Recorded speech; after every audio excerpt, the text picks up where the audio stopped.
Vamos apresentar todos os animais do Fortaleza Esporte Clube. Começando pelo dinossauro. Deixa eu cá, garoto.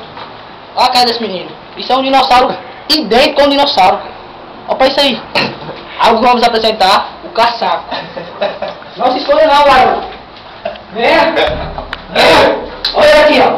Venha. Parece que tá vendo, né? Aprende de quê, garoto? Aprende das câmeras, né? Tá cagando. Vem o quê? Vem aqui, cara. Mostre o seu rosto, cara. Mostre. Pra você mostrar o quê? Parece o caçaco mesmo. Vamos lá. Vamos. Não quero mostrar não, tá com medo das câmeras. Vamos lá. Vamos aqui. Tem o resto aí, velho. Vamos aqui mostrar. A esquerda aqui, velho. Vamos aqui mostrar.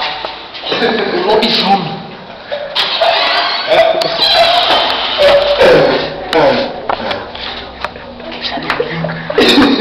Um lobo dormindo, uma criança.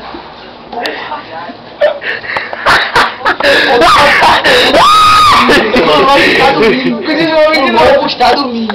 É uma cor do lobo, ele vai matar a gente. Vamos sair.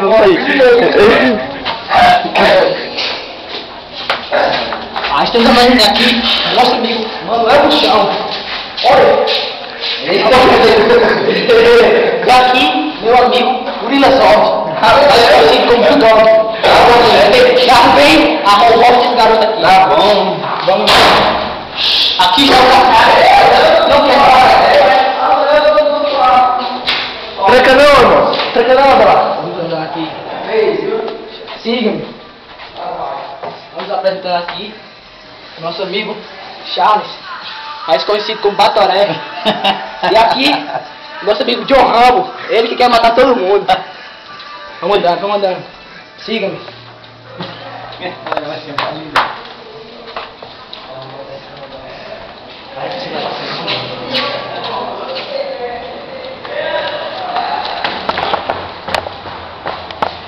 Me segue.